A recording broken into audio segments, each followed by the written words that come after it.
సుమన్ టీవీలో మీ personal and business promotions కోసం కింది నెంబర్కి కాంటాక్ట్ చేయండి. విజయవాడ ముంపు ప్రాంతాల్లో సహాయక చర్యలు కొనసాగుతున్నాయి. ఆకలితో అలమటిస్తున్న బాధితులకు ప్రభుత్వం దాతలు ఆహారం అందిస్తున్నారు. హెలికాప్టర్ల సాయంతో 7,220 కేజీల ఆహారం, తాగునీరు, మందులు జారవిడిచారు. మార్కెటింగ్ శాఖ నుంచి 1.10 లక్షల ఆపిల్స్, 90,000 అరటి పండ్లను పంపించారు. రానున్న 2 రోజుల్లో 2.5 లక్షల అరటి పండ్లను పంపేందుకు చర్యలు చేపడుతున్నారు. ఇప్పటి వరకు నేవీ నుండి 3 హెలికాప్టర్లు రాగా మరో 4 హెలికాప్టర్లు అందుబాటులోకి వచ్చాయి. వరద ముంపు ప్రాంతాల్లో హెలికాప్టర్ల ద్వారా ఆహారం, మంచినీరు సరఫరాకు చర్యలు చేపట్టారు.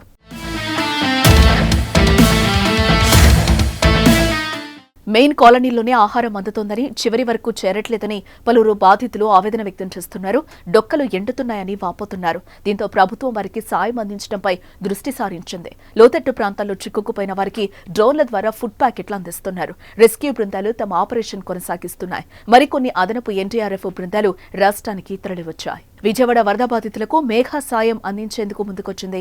1,50,000 మందికి అల్పాహారం, భోజనం, వాటర్ బాటిల్స్ అందివ్వాలని నిర్ణయించింది. హరికృష్ణ సంస్థ సహకారంతో ఆహారం పంపిణీ చేయనుంది. విజయవాడ కలెక్టరేట్లో మేఘా ఇంజనీరింగ్, ఇన్ఫ్రాస్ట్రక్చర్స్ ప్రతినిధులు ఆహారం అందిస్తున్నారు.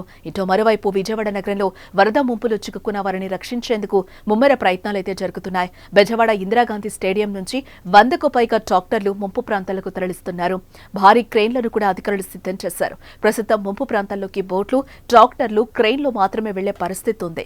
దీంతో ప్రభుత్వం వీటిని ఏర్పాటు చేసింది.